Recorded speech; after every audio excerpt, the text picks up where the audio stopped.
5 erreurs que je continue à voir continuellement par rapport à Israël et la Palestine dans les médias et sur les réseaux sociaux. La première erreur, c'est de dire que la Palestine n'existe pas. Alors c'est un narratif qu'on retrouve très souvent dans les milieux sionistes, qui consiste à dire que les Palestiniens en tant que peuple ne peuvent pas exister, étant donné qu'il n'y a jamais eu d'État palestinien préexistant à la création de l'État d'Israël en 1948. Alors c'est complètement fallacieux parce que c'est oublier le fait que toutes les nations sont des fictions, dans le sens latin du terme, fingere, création, formation. Parce que par exemple, si on regarde la France n'est rien d'autre qu'un amalgame de peuples différents, alsaciens, provençaux, auvergnats, bretons ou basques, qui de gré ou de force se sont agrégés autour d'idées, de valeurs communes pour créer une nation. Et du coup, il en va de même bien sûr pour Israël, qui sont des peuples juifs du monde entier qui se sont mis d'accord autour de valeurs, de religions et d'une histoire véritable ou fictionnelle commune, que pour aussi également faire nation. Par capillarité, également les Palestiniens, qui eux ont une histoire, un passé et un passif commun, autour duquel ils essayent de créer une nation, et du coup on ne peut en aucun cas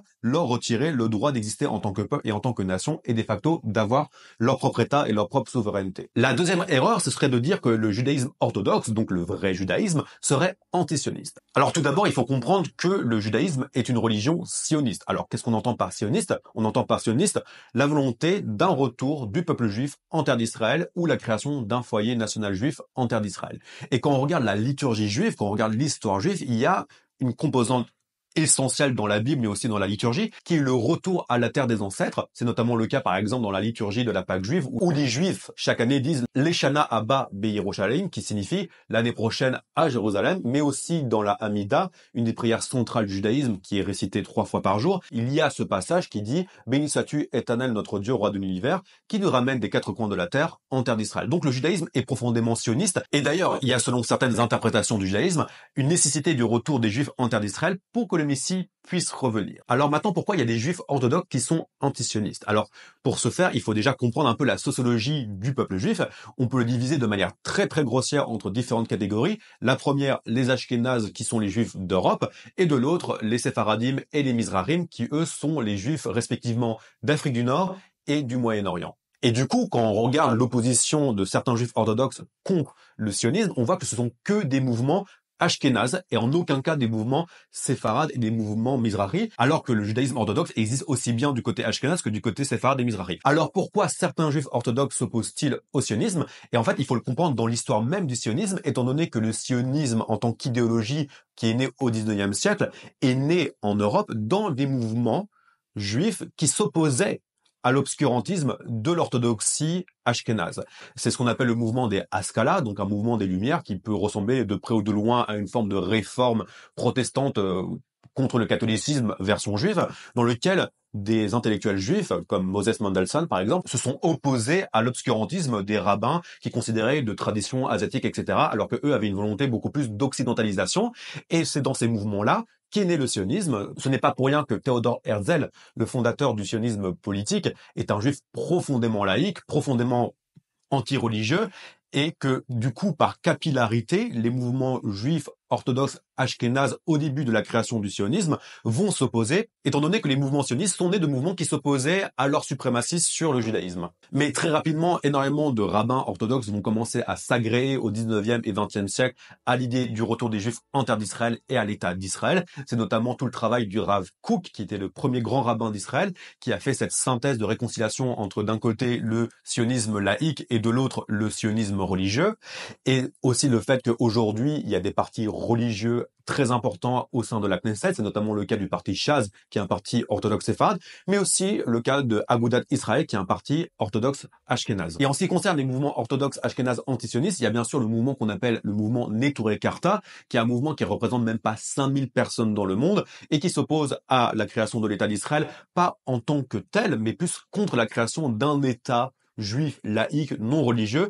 qui plus est avant l'arrivée du Messie, étant donné que eux, ils ont l'interprétation selon laquelle il faut la venue du Messie avant de pouvoir commencer à conquérir la terre d'Israël. Mais du coup, ils sont antisionistes maintenant, mais pas antisionistes quand il y aura la venue du Messie. La troisième erreur, c'est de dire que les Juifs sont des Blancs. Alors c'est un narratif qui est très courant, surtout aux États-Unis, étant donné qu'il y a l'influence assez importante de ce qu'on appelle les Critical Racial Theory sur la pensée américaine, et il y a eu un transfuge de cette pensée des États-Unis sur la question israélo-palestinienne. Alors pour résumer ça de manière très simple, c'est de considérer les Israéliens et les Juifs comme des Blancs, donc comme des oppresseurs, comme les Blancs aux États-Unis, et de considérer les Palestiniens comme des personnes de couleur, donc des oppressés, comme les Noirs aux États-Unis. Mais dans les faits, c'est bien plus compliqué que ça, parce que vous vous souvenez, on vient de parler du fait qu'il y a plusieurs catégories de Juifs, Ashkenaz, Séfarades, Mizrahim, et on considère aujourd'hui que plus de 62% de la population actuellement en Israël sont des Juifs issus des communautés Mizrahi et Séfarades, à savoir des Juifs qui viennent du monde arabe et du Maghreb, que ce soit le Maroc, la Libye, le Yémen,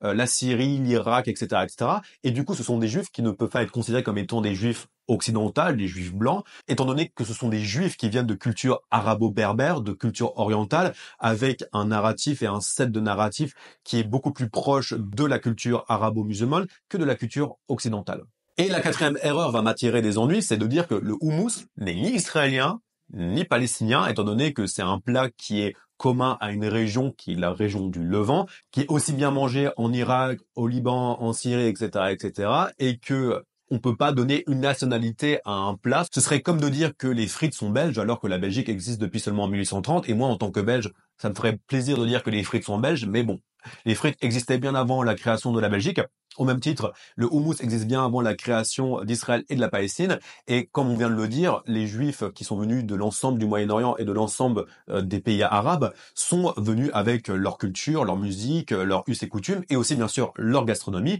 C'est pas pour rien, par exemple, que les Juifs tunisiens ont ramené la shakshuka tunisienne en Israël, que les Juifs irakiens ont ramené le sabir, un sandwich irakien, aussi en Israël, et de facto aussi les Juifs du Liban, d'Irak, de Syrie et bien sûr de Palestine sont venus avec leur nourriture, à savoir le houmous. Alors du coup, le houmous, il est ni israélien, ni palestinien, il est ni juif, ni musulman, ni chrétien, ni quoi que ce soit. Et du coup, c'est un plat qui est transculturel, transreligieux, tout ce que vous voulez. Et il en va de même aussi pour la salade, il en va de même pour les falafels, il en va de même plus ou moins pour à peu près tous les aliments. Et la dernière erreur, c'est de dire que Israël est une démocratie. Alors c'est vrai dans une certaine mesure, parce que Israël a des institutions démocratiques avec un parlement, des élections, avec le fait que les populations palestiniennes qui ont la nationalité israélienne, à savoir 22% de la population, ont le droit de vote, ont le droit de participer à la vie politique, et il y a d'ailleurs des partis et des représentants palestiniens au sein de la Knesset, le Parlement israélien. Mais Israël n'est pas une démocratie dans le sens où il y a des politiques de colonisation et du coup des Palestiniens en Cisjordanie qui se retrouvent de facto sous contrôle israélien, mais de jure sans aucun droit de vote, sans aucun droit en tant que citoyen. Et du coup, ça fait d'eux des citoyens de seconde classe, d'où l'argument de l'apartheid qui peut être mis en avant, et aussi le fait que Netanyahou, l'actuel premier ministre de l'État d'Israël, est un politicien profondément inspiré par les politiques illibérales, à savoir une volonté de fracasser l'État de droit, une volonté que le pouvoir exécutif s'impose au législatif et au judiciaire, et c'est notamment le cas avec la réforme judiciaire de Benjamin Netanyahou, qu'il essaye de passer, mais il a toujours du mal à la passer actuellement, mais qui aura pour conséquence d'assujettir la Cour suprême israélienne en dessous du pouvoir exécutif israélien. Et par conséquent, si Israël est toujours actuellement considérée comme étant une démocratie, elle est considérée par l'index de démocratie de The Economist comme une démocratie faillie, et que si Israël continue dans cette direction, il est à craindre qu'Israël devienne très rapidement un État illibéral, voire pire, une dictature. Alors, j'espère que cette vidéo vous a plu. Si elle vous a plu, mettez un like, abonnez-vous et mettez des commentaires. N'hésitez pas aussi à mettre en commentaire ce que vous considérez comme étant aussi des mythes dans la question israélo-palestinienne. Et je prendrai un plaisir à y répondre dans une prochaine vidéo. Et moi, sur ce, je vous souhaite une bonne journée.